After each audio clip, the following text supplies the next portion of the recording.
In this lecture, we will learn about electric forces and electric fields. We are all aware of the importance of electricity in our lives. Without electricity, there will be no TVs, no radios, no mobile phones, no communications. All the nice things around us, no computers, will not be there.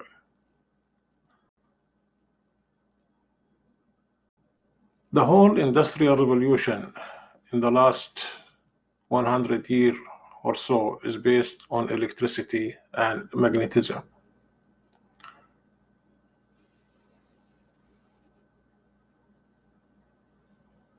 In this chapter, we will start learning about the fundamental concepts of electricity, charges, electric forces, and electric fields.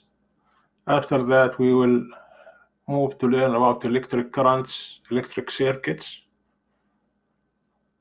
Then we will start learning about electromagnetism.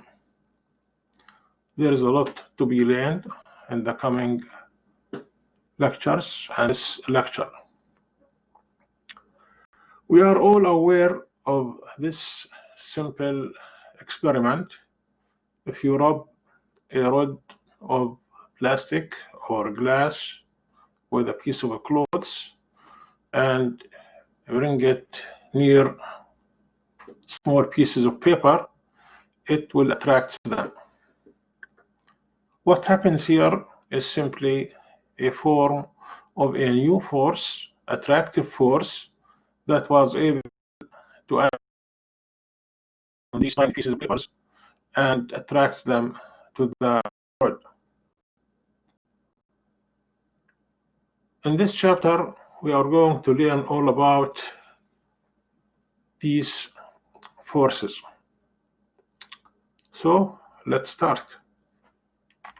We are all familiar with what happens when we use a comb through our hairs and how it can attract tiny pieces of paper, just like that plastic rod, the first slide.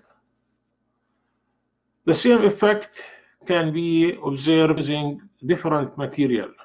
You can try hard rubber, you can try glass, any dry material. When you rub it against another material, because of friction, there will be an exchange of charge. One will lose electrons, the other will gain exactly the same amount of charge.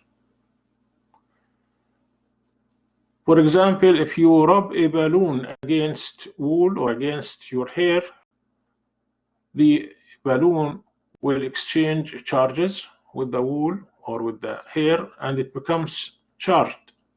Therefore, if you bring it near a wall, because of the electric force, it can stick to the wall.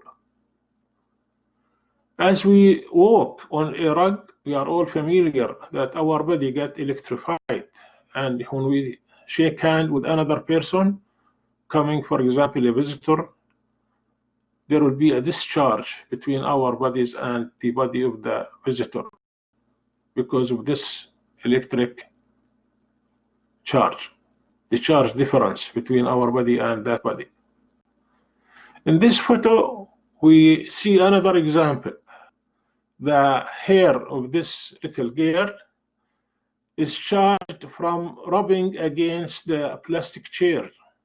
And because of the electric force, the repulsive force, because this is identical charge here, the hair repels each other, as we can see. So, in general, we deal with two main types of charges, negative charges and positive charges.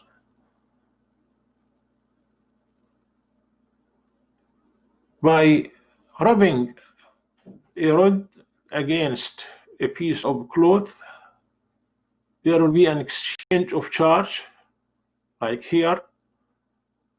Rubber will gain electrons when you rub it with the clothes, while glass will lose electrons. Because glass loses electrons, so it becomes positively charged.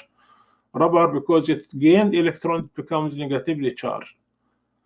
If you have this setting, the rubber rod is allowed to rotate freely. You can see that it will move, it will rotate toward the glass rod. This is an indication that different charges will attract each other. On the other hand, if you have two identical rods of rubber rubbed by the same clothes, then you will have negative charge on both of them, and now you can see a repulsive force. So the rod here will rotate away from this rod.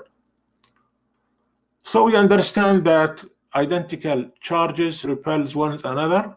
Different charges will attract one another. That is the rule. Like charges repel, unlike charges attract. It is easy to do this experiment using a piece of cloth and rubbing a rod of insulating material like glass, like PVC, like plastic, like rubber. You will end up with electrical charges, net electrical charges on the rod, and net but opposite charges on the piece of clothes. And you can check on these charges using tiny pieces of papers or the previous setting that we talked about. One important property of charges is that charge is quantized. Quantized means that there is a fundamental quantum, fundamental quantity, which is in this case the charge carried by one electron. We call it E. And any other charge is an integer multiple of that quantum of charge, of that fundamental quantity of charge. Robert Millikan in 1909 discovered this property of charges and reported. So if you check on the charge carried by any object, it can be electron, 2 electrons, 3 electrons, 4 electrons, n electrons, where n is an integer, and it can be positive or negative. The fundamental quantity of charge, the charge carried by a single electron, is 1.6 multiplied by 10 to the minus 19 coulomb. Coulomb is the unit we use to measure charge. As we know in physics, always physical quantities will require a unit when we describe them. You either write coulomb explicitly with a lowercase c, or use uppercase C like this as the unit of charge. So the fundamental quantity of charge in this universe is the charge carried by a single electron, which is 1.6 by 10 to the minus 19 coulomb. Materials around us can be categorized into three main groups based on their electrical properties.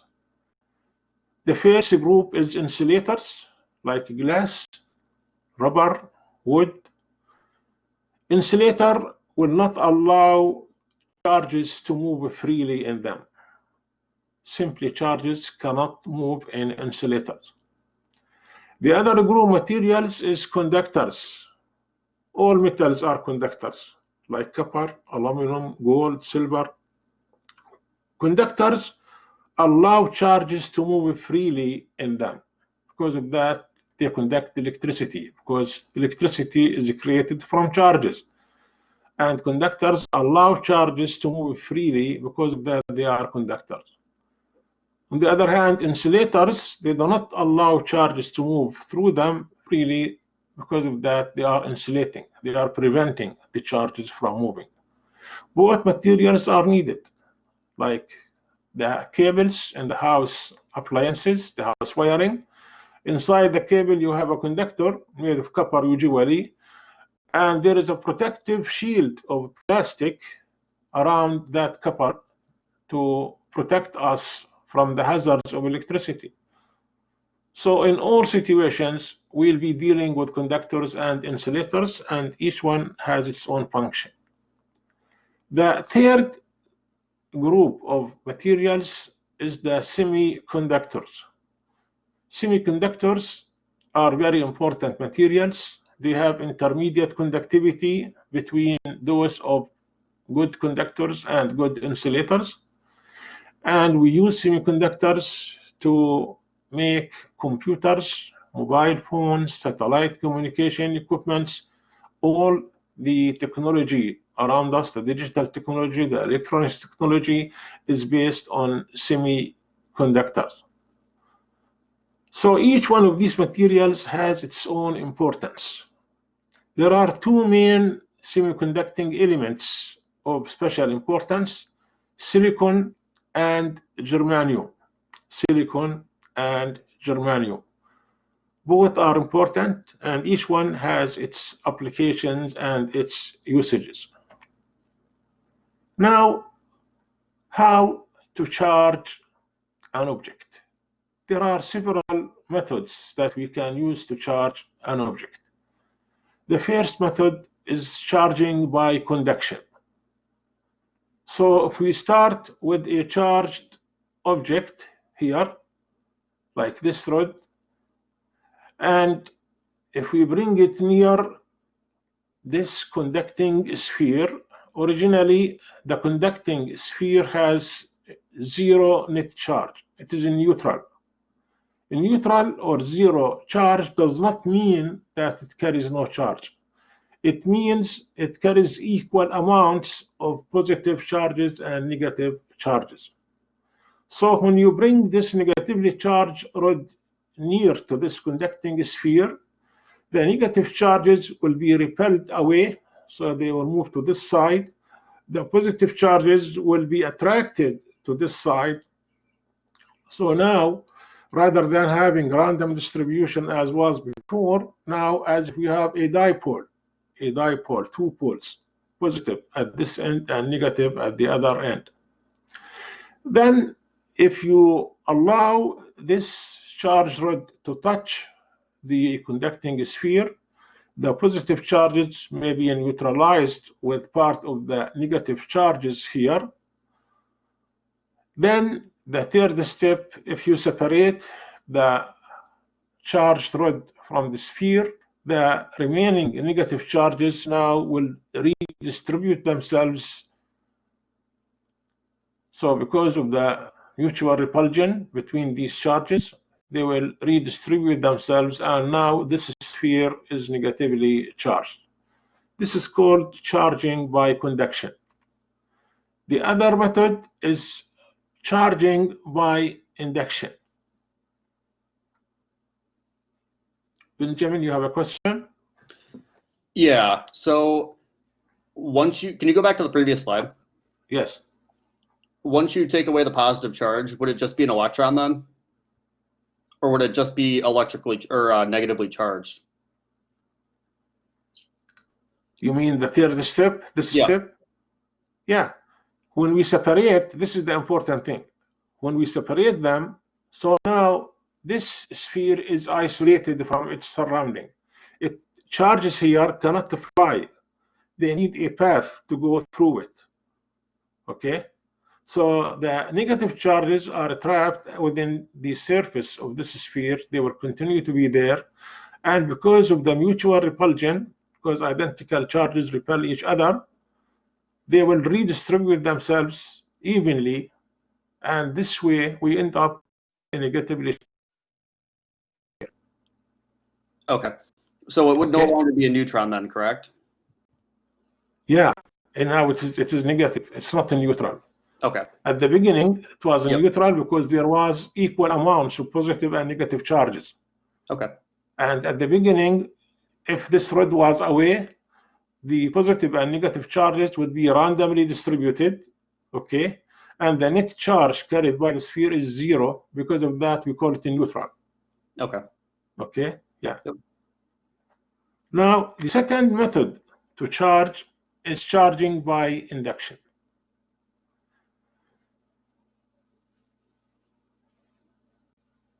So now, again, we have this sphere with both negative and positive charges.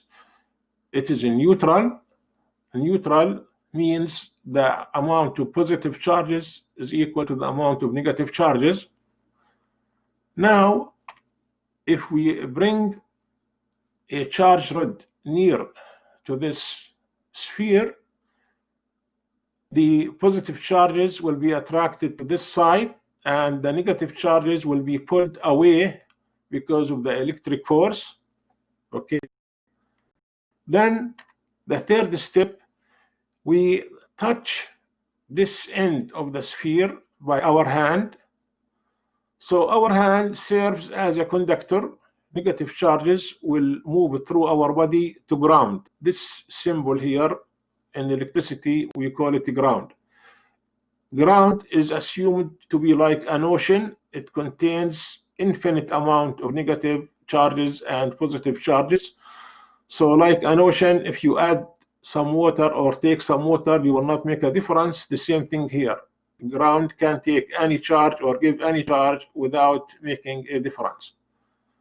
Okay, so the negative charges will move now to the ground because the ground is assumed to have zero net charge. Okay, and this way, the negative charges that were in this side were given a path to move through it to ground. Then in the third step, we move the rod away, and the negative charges are less than the positive charges, which means the sphere now ended with a net positive charge. Now, things to remember. The rod did not touch the sphere. There is no direct contact. Okay, it is a force at a distance. Okay, and the other thing, we used this path. It can be our body touching the sphere from this end gently, or it can be a piece of wire connected to the sink. Okay, sink is connected to ground through the copper tubing that brings water to our places. That's a good ground. Also, if you check on the power outlet in the wall, there are 3 holes. The third hole is connected to ground usually. So all these options are available. Myself, I will just touch it with my hand. That way charges will move through my body to ground, and my body will serve as this conducting path, conducting wire for the charges. So we ended with a positively charged sphere. This is charging by induction. Okay. So now the remaining charges will redistribute themselves, and you have a new equilibrium situation for the sphere.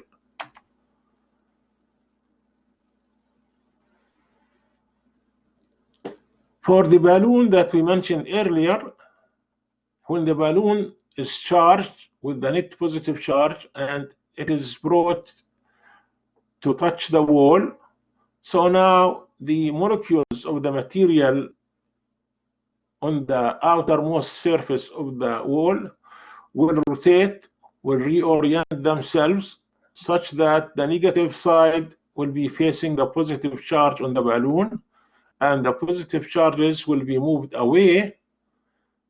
So the wall is not a good conductor, the balloon is not a good conductor, which means charges cannot conduct, cannot flow between them, but the electric force is acting. So now these negative poles here attract the positive charges on the balloon, and this is the reason that the balloon will remain attached to the wall for a long, long time.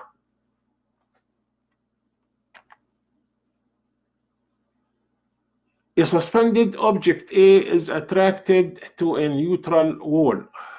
It's also attracted to a positively charged object B. Which of the following is true about object A? It is charged, it has a negative charge, it has a positive charge, it may be either charged or uncharged. Any suggestion? I would say it's not. It's negative charged. Yes. Yes. If it was neutral, then it doesn't care about electricity, right? If it was neutral, it will not be attracted or repelled. So since it was attracted to a positive charge, then it must be a negative charge.